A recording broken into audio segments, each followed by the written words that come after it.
Halo teman-teman semua, selamat datang di Road Podcast.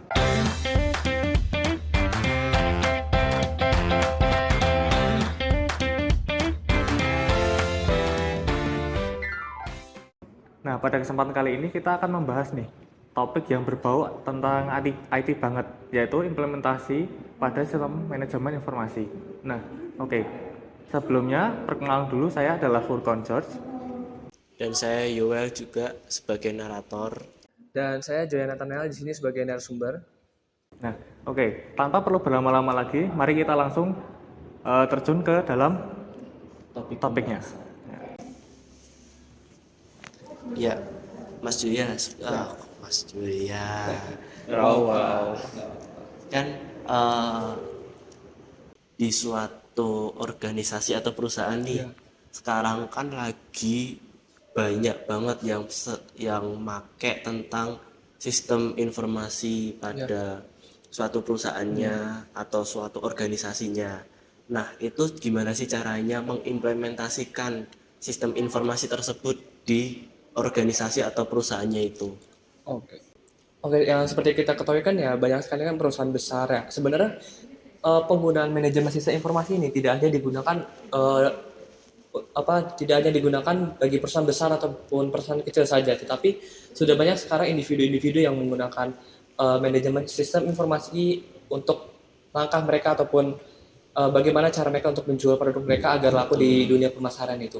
Nah, untuk implementasinya itu ada banyak cara. Kalau bagi saya, yang pertama dilakukan pasti harus melakukan pemetaan proses bisnis itu, karena untuk mengetahui jalannya proses bisnis yang digunakan itu berarah kemana, dan juga dapat menentukan area di mana manajemen sistem informasi ini dapat digunakan itu di area mana saja. Jadi tidak bingung nanti ke depannya, saya ingin menggunakan di mana ya. Jadi sudah tersusun di awal terlebih dahulu. Untuk selanjutnya ada integrasi sistem. Jadi integrasi sistem ini sangat penting karena di setiap perusahaan ataupun individu yang menggunakan manajemen sistem informasi itu harus memastikan kalau misalnya sistem yang mereka kerjakan itu ataupun sistem yang mereka gunakan untuk proses penjualan itu memiliki keamanan yang bagus dan juga rentan terhadap data-data yang bocor gitu. Jadi agar suatu perusahaan ini dapat dipercaya oleh kliennya. Lalu yang selanjutnya, suatu perusahaan itu juga harus dapat meningkatkan akses informasi. Jadi informasi yang ada itu dapat disebarluaskan kepada anggota-anggotanya. Jadi ini tuh bertujuan untuk suatu pengambilan keputusan secara efektif dan mudah. Lalu selanjutnya suatu perusahaan ataupun individu tuh juga harus melakukan kolaborasi. Misalnya dengan perusahaan A ini, dia kan berjalan sendiri nih. Nah, untuk perusahaan ini dapat berkembang lagi lebih besar, nah itu harus melakukan kolaborasi dengan perusahaan lainnya. Oleh karena itu perusahaan A ini melakukan kolaborasi dengan perusahaan B. Otomatis kedua perusahaan ini saling bekerja sama untuk mengembangkan bisnisnya lebih lagi. Jadi tidak berdiam diri di satu titik itu saja. Seperti itu. Iya. Lagi ini ya, paling UMKM yang kecil-kecil pun sekarang udah mengimplementasikan sistem informasi itu juga ya. Ya benar, UMKM kecil itu juga karena manajemen sistem informasi ini memang sangat penting untuk dunia sekarang ini. Iya. Nah, tadi kan udah ya untuk mengimplementasikan sistem informasinya ke entah perusahaan kecil, entah perusahaan besar, bahkan usaha perorangan pun sudah menggunakan implementasinya manajemen sistem informasi ini. Ya. Nah, kira-kira itu juga ada faktor-faktor nggak sih yang dapat mungkin mempengaruhi dalam menggunakan implementasi manajemen sistem informasi ini? Sebenarnya kalau misalnya faktor itu cukup banyak ya untuk dalam hal seperti ini. Jadi misalnya salah satu faktornya itu yang akan saya sebutkan yaitu suatu perusahaan ataupun individu yang berjalan di dunia bisnis, apalagi bisnis modern yang menggunakan teknologi. Betul. Tentunya mereka tuh harus memahami dari tujuan bisnis mereka itu terbentuk tuh buat apa. Jadi untuk jangka panjangnya, untuk kedepannya. Jadi semua prosesnya itu mereka harus mengetahui terlebih dahulu. Karena apa? Kalau misalnya mereka tidak mengetahui kebutuhan bisnis yang mereka akan kembangkan atau akan mereka lanjutkan, otomatis nanti bisnis tersebut bisa saja ke depannya tuh tidak akan berkembang dan bisa kalah dengan berbagai macam bisnis ataupun perusahaan lain yang sudah berkembang dengan pesat, tetapi mereka masih berdiam diri di satu titik itu saja. Lalu selanjutnya kita juga harus tentunya kan sebagai pebisnis itu kan memerlukan banyak sekali ataupun pengeluaran biaya. Nah, itu kita harus bisa mengontrol pengeluaran biaya itu tidak dilakukan secara terus-menerus. Ya, kalau misalnya dilakukan secara terus-menerus itu sebenarnya tidak apa-apa. Tetapi usahakan biaya yang digunakan itu hanya untuk hal-hal yang berkepentingan bagi perusahaan agar perusahaan ini nanti bisa berkembang dengan baik dengan dana yang ada. Lalu yang selanjutnya tentu di suatu perusahaan itu ada harus memiliki ketersediaan sumber daya, entah itu sumber daya manusia ataupun dari teknologi itu sendiri, karena dua hal ini manusia dan teknologi itu sangat berkaitan di dalam dunia bisnis karena mereka akan saling bahu membahu Iya. seperti itu. Lalu di suatu bisnis itu juga harus memiliki keamanan informasi yang kuat. Jadi seperti informasi yang disebarkan itu tidak merupakan informasi yang bohong ataupun hoax. Jadi informasi yang ada itu bisa dapat dipercaya. Dan yang selanjutnya ada integrasi dengan sistem yang sudah ada. Jadi seperti misalnya suatu perusahaan itu sebelumnya sudah bergerak tapi memiliki sistem yang bisa dikatakan masih biasa-biasa saja. Dan mereka alhasil membuat sistem yang memang jauh lebih baik daripada sistem yang sebelumnya. Nah, di situ melakukan perbandingan antara kedua sistem ini memiliki kelebihan dan kekurangannya masing-masing. Lalu selanjutnya akan melakukan proses evaluasi untuk meningkatkan sistem ini agar dapat dipakai dengan baik dan juga efisien gitu. Oh iya. Berarti emang cukup lumayan ya faktor yang mempengaruhi implementasi sistem informasi ini. Ya benar. Mungkin Mas Furkon mau tanya ke Mas Joya.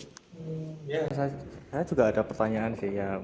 Tadi juga sudah dijawab pertanyaan mengenai faktor-faktor yang mempengaruhi apa tadi Mas Jual? Implementasi manajemen sistem informasinya. Faktor-faktor itu. Nah, pertanyaan saya itu mungkin ada nggak sih contoh penggunaan manajemen sistem informasi di perusahaan yang besar gitulah, dan mungkin bisa dijelaskan juga perannya di perusahaan tersebut. Oke, sebenarnya kan banyak banget ya yang menggunakan sistem informasi manajemen ini. Mungkin untuk contohnya bisa Gojek, karena kan Gojek kan itu merupakan sebuah layanan yang memberikan jasa kepada para penggunanya, yaitu berupa antar jemput, lalu pengiriman barang ataupun proses pemesanan makanan juga bisa dari Gojek. Nah, untuk dari manajemen sistem informasi sendiri itu di dalam Gojek itu dia membantu driver itu dalam proses penjadwalan dan juga pemesanan. Jadi memungkinkan dari penggunanya juga itu dapat memesan layanan transportasi itu di mana saja, kapanpun, dan dalam situasi apapun itu dapat memesan layanan pemesanan itu. Nah, untuk selanjutnya manajemen pengemudi dan juga pengantar. Nah, kalau ini membantu dari si driver ini. Jadi memungkinkan Gojek itu untuk mengubah basis data pengemudi pengantar. Jadi di dalam basis data itu berisikan tentang informasi pribadi dari driver itu. Karena kan biasanya kalau misalnya kita sehabis menggunakan Gojek itu kan biasanya kan dari mas-mas Gojek kan sering minta tolong ratingnya ya, tolong berikan nilai kami. Nah, itu kan berfungsi ataupun berguna untuk mengetahui driver ini memiliki ratingnya bagus, berarti kinerja dia dalam menjalankan pekerjaannya itu memang sudah bagus dan juga banyak orang-orang yang suka dengan kinerjanya itu. Jadi ada informasi pribadinya juga. Lalu di sini selanjutnya ada pelacakan dan juga manajemen keamanan. Nah, di pelacakan itu seperti maps.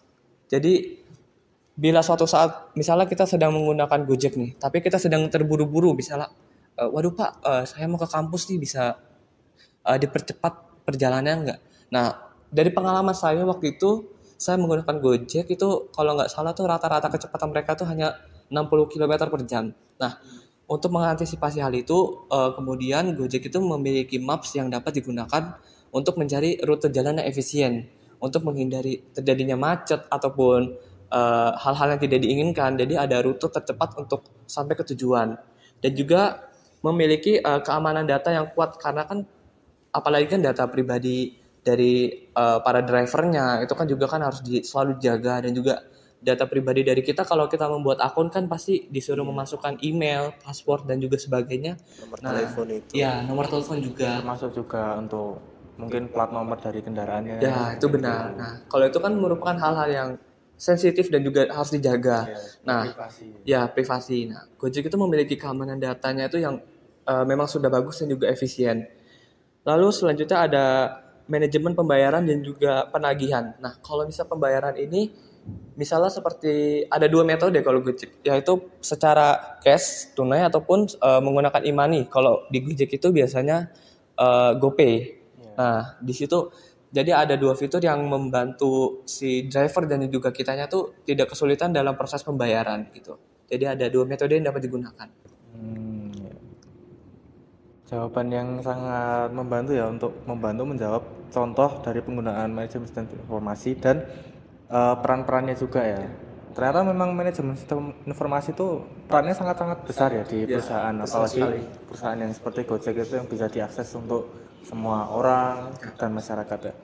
Oke, buat sekarang itu lanjut ke pertanyaan selanjutnya. Nah, buat sekarang kan kita bisa ya melihat beberapa perusahaan besar yang terkena masalah dalam keamanannya, keamanan data atau sebagainya. Nah, pertanyaan saya nih, Mas Joya, apa sih strategi yang tepat dan benar untuk menjaga keamanan data dari suatu organisasi ataupun perusahaan dalam pengelolaan manajemen sistem informasi? Oke, untuk keamanan data dari suatu perusahaan itu kan emang sangat penting ya, karena kan data itu kan merupakan aset dari suatu perusahaan. Kalau misalnya data itu bocor kan, perusahaan itu kan, ya perusahaan itu kan akan rugi. Dan yang rugi itu kan bukan hanya perusahaan, tetapi para Karyawannya ya juga. Karyawannya juga dan mungkin pelanggannya juga. ya pelanggannya juga rugi. Dan pelanggannya itu nantinya tidak akan percaya lagi kepada perusahaan tersebut dan memilih untuk pindah ke tempat lain aja yang memiliki keamanan yang lebih bagus kan. Nah, jadi kalau misalnya untuk menjaga keamanan itu agar tetap aman dan juga terhindar dari hal-hal yang tidak diinginkan, suatu perusahaan itu dapat melakukan lebih dari satu metode untuk autentifikasi. Jadi seperti melakukan kata sandi dan juga verifikasi kode yang dikirim melalui SMS ataupun aplikasi autentifikasi yang sudah dimiliki oleh perusahaan tersebut. Lalu selanjutnya suatu perusahaan ini juga harus menggunakan teknologi enkripsi. Enkripsi ini nantinya akan mengubah data yang ada itu menjadi format-format yang tidak dapat diketahui oleh pihak luar ataupun pihak yang tidak berkesangkutan dengan dengan perusahaan tersebut. Jadi yang mengetahuinya itu hanya dari orang-orang yang ditunjuk ataupun orang-orang yang sudah dipercayai oleh perusahaan tersebut.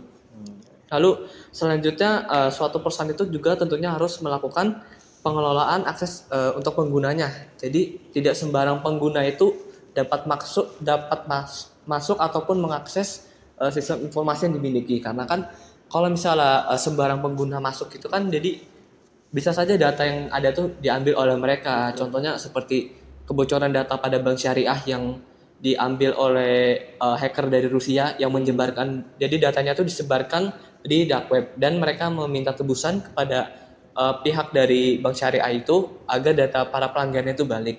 Nah, jadi untuk pengelolaan akses itu memang harus diperhatikan lagi. Lalu selanjutnya perusahaan itu juga harus selalu melakukan pemantauan dan juga audit kepada sistemnya ini. Karena kalau misalnya sistemnya itu tidak dilakukan pemantauan ataupun pengecekan secara berkelanjutan, nanti bisa saja sistem ini tuh rusak tetapi tidak diketahui oleh perusahaan. Nah, itu kan nanti akan rugi juga kan perusahaannya di kedepannya gitu. Jadi itu harus dilakukan pemantauan dan juga audit. Dan selanjutnya sistem informasi yang ada ini harus selalu melakukan perbaikan ataupun pembaruan. Karena kalau misalnya sistem ini tidak diperbarui, masa suatu perusahaan menggunakan sistem yang itu saja selama bertahun-tahun, otomatis mereka dalam jangka panjang itu kan bakal kalah kan dengan suatu perusahaan yang memiliki sistem informasi yang selalu berkembang lebih besar seperti itu. Ya, bisa juga kalah dengan ini ya, ilmu-ilmu dari seorang hackernya yang bisa selalu berkembang setiap waktunya ya. Ya benar, karena kan kalau misalnya sistem perusahaan itu masih yang sama-sama saja setiap tahun ya otomatis banyak hacker yang dapat membobol dari sistem tersebut karena tidak selalu dilakukan pembaruan dan juga bisa jadi keamanannya menurun. Ya seperti itu sih. Oke, seperti itu ya.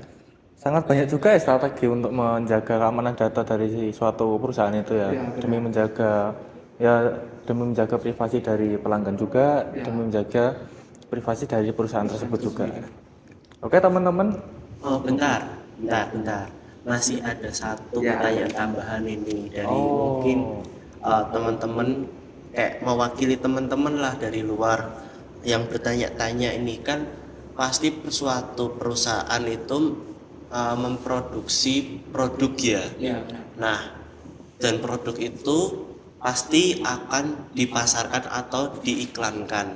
Nah, apakah ada peran manajemen sistem informasi ini dalam mengiklankan produk itu atau enggak? Nah, lalu perannya itu sebagai apa gitu?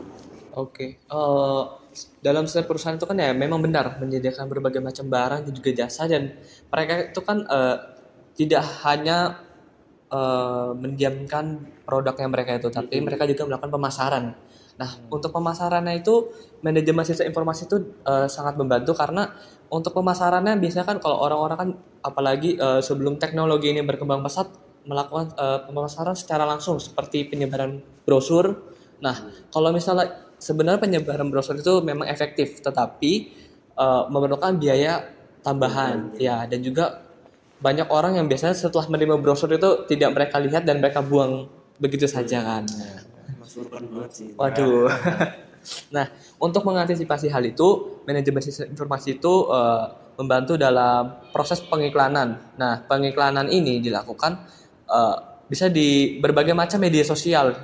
Contohnya seperti YouTube. Kalau YouTube itu biasanya suatu perusahaan ini misalnya seperti Gojek, Grab. Nah, itu kan sering kali pada saat kita menonton video YouTube lagi enak-enaknya tiba-tiba ada iklan. Nah, itu tuh dengan bantuan manajemen sistem informasi, jadi produk mereka itu ditampilkan di iklan yang sudah ada pada video-video. Nah, nantinya iklan ini dapat memberikan ketertarikan kepada pelanggan. Jadi pada saat melihatnya, wah ternyata iklannya bagus juga ya, ada promo, ada berbagai macam barang ataupun jasa yang ditawarkan oleh perusahaan tersebut. Jadi itu sangat efektif, dan juga manajemen sistem informasi ini juga membantu. Sebenarnya ada tahap-tahapnya pada saat proses pembuatan iklan secara online ini. Ya, yang pertama tuh mereka harus menentukan terlebih dahulu temanya dan konsep dari videonya, lalu mencari talent, lalu yang selanjutnya proses pengambilan take ataupun video. Dan kalau misalnya video yang ada ini sudah sesuai dengan apa yang mereka mau, itu mereka bisa melakukan pengeditan, dan bila pengeditannya sesuai, itu maka mereka akan diupload. Tetapi kalau misalnya tidak sesuai, pasti mereka akan melakukan edit lebih lanjut lagi. Nah, jadi setelah itu mereka juga melakukan iklan itu tidak hanya berupa video, tetapi juga poster seperti yang kita lihat di IG berbagai macam perusahaan besar yang memaparkan diskon 90%, diskon sekian, terus ada penawaran spesial menu baru. Nah, itu pasti mereka juga menawarkannya dalam bentuk poster, karena untuk pelanggannya itu, karena kan banyak yang malas untuk menonton iklan ataupun untuk menonton suatu konten promosi, dan mereka lebih tertarik untuk melihat produk. Nah, untuk itu banyak perusahaan itu membuat poster yang berisikan banyak produk yang nantinya dapat dilihat oleh para pengguna Instagram, Facebook, dan juga berbagai macam media sosial lainnya. Jadi itu sangat efektif dan berguna sekali. Ya, jadi kurang lebihnya dalam penggunaan manajemen sistem informasi dalam pemasaran atau pengiklanan seperti itu ya, Mas. Ya, benar. Cukup mungkin. Oke, mungkin bisa ditutup. Ya, bisa. Oke, mungkin begitu saja teman-teman untuk podcast pada hari ini. Kalau mungkin kalian tertarik tentang topik IT lainnya, bisa dilihat di link yang ada di deskripsi bawah ini. Mungkin itu aja teman-teman. Tidak ada tambahan dari narasumber atau moderator. Cukup. Ya, sudah cukup. Nah, terima kasih untuk teman-teman semuanya yang sudah menonton, dan oke. Salam ruwet. Ya.